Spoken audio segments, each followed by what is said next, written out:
नमस्कार, मी श्वेता अंकले. तरुण भारतच्या न्यूज बुलेटिनमध्ये आपल्या सर्वांचे स्वागत. आता पाहूया ठळक घडामोडी. बेळगाव शहर आणि परिसरात आज अपूर्व उत्साहात आणि जल्लोषात रंगोत्सव साजरा करण्यात आला. आज शुक्रवारी सकाळपासूनच रंगीबेरंगी रंगांची उधळण करत गल्लोगल्ली रंगोत्सवाला उधाण आलं होतं.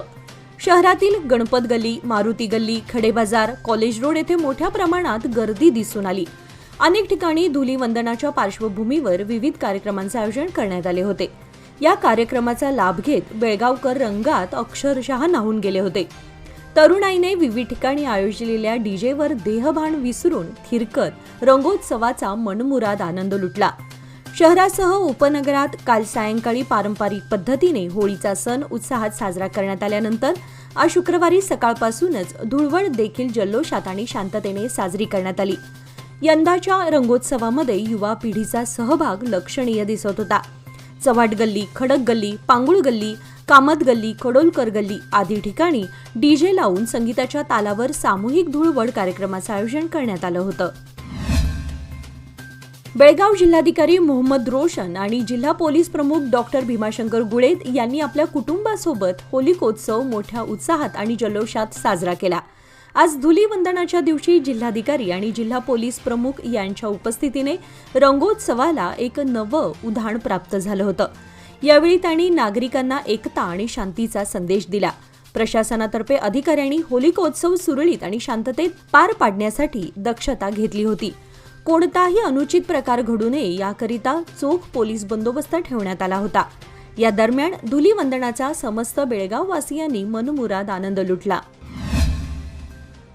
धुलीवंदनानिमित्त दरवर्षीप्रमाणे पांगुळ गल्ली येथील श्री अश्वत्थामा मंदिरासमोर आपल्या मागणीसाठी तसेच नवस फेडण्यासाठी सामूहिक लोटांगणाचा कार्यक्रम आयोजित करण्यात आला होता.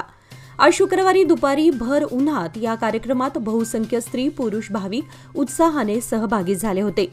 उन्हाने तापलेल्या रस्त्यामुळे त्रास होऊ नये यासाठी स्थानिक कार्यकर्त्यांकडून भक्तिभावाने लोटांगण घालणाऱ्या भाविकांवर सतत पाण्याची फवारणी केली जात होती.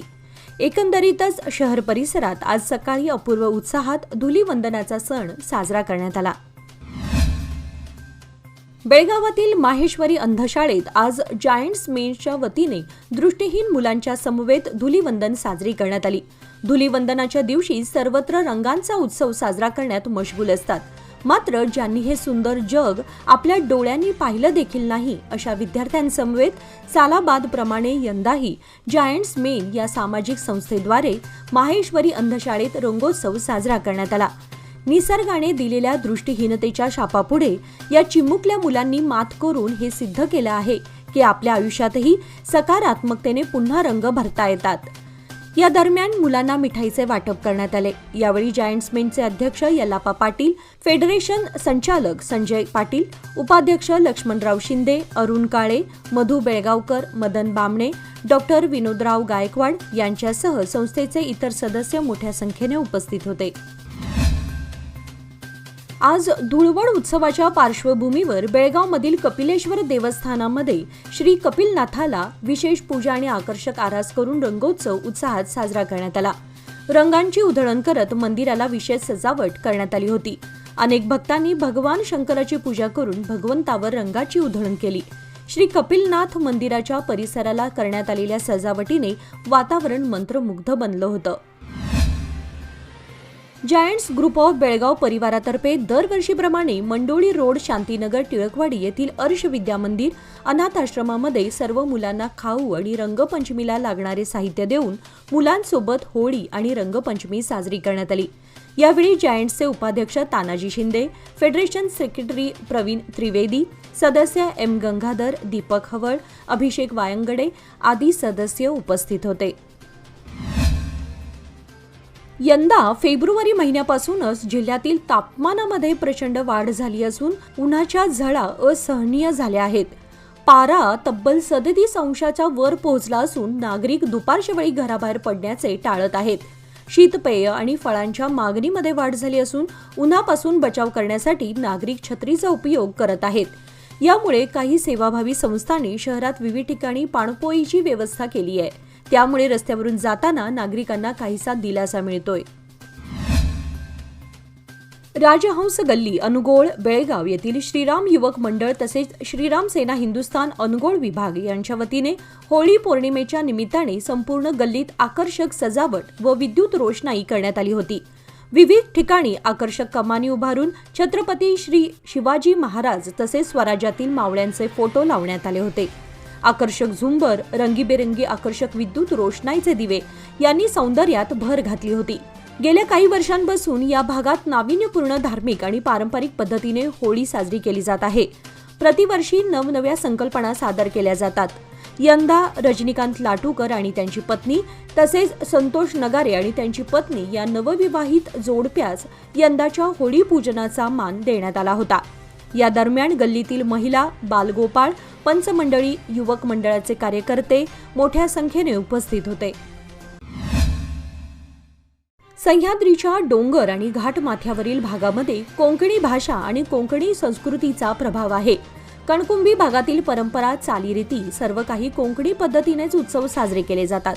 खानापूर तालुक्याच्या पश्चिम भागातील कणकुंभीसह चिगुळे, चोरला, मान, हुळंद, पारवाड, बेटणे, चिखले, आमगाव आदी गावांमध्ये शिमगोत्सवाला अनन्यसाधारण महत्त्व आहे। तिथीप्रमाणे होळीपासून रंगपंचमीपर्यंत 7 ते 8 दिवस विविध धार्मिक कार्यक्रमांचे आयोजन करण्याबरोबरच वेगवेगळे लोकनृत्य, लोकसंगीत आणि लोककला हे सर्व सांस्कृतिक कार्यक्रमाच्या माध्यमातून सादर केले जातात। या दरम्यान कणकुंभी शिमगोत्सवातील सर्वात महत्त्वाचा लोकप्रिय असा घोडेमोडणी हा सांस्कृतिक कार्यक्रम आयोजिला जातो। या कार्यक्रमाला कणकुंभी भागासह परिसरातील असंख्य भाविक याचा लाभ घेतात। आठवडी मिरची बाजारात मिरची स्वस्त झाल्याने दर सामान्यांच्या आवाक्यात आहेत। निपाणी येथील गुरुवारी भरलेल्या आठवडी मिरची बाजारात मिरची स्वस्त झाल्याने अनेक महिला व नागरिक मिरची खरेदी करत आहेत। सध्या येथील आठवडी बाजारात साध्या मिरचीचा दर 150 ते 250 रुपये इतका आहे। ज्वारी मिरचीचा दर 200 ते 300 रुपये इतका आहे। तसेच बॅडगी मिरचीचा दर 250 ते 300 रुपये इतका आहे।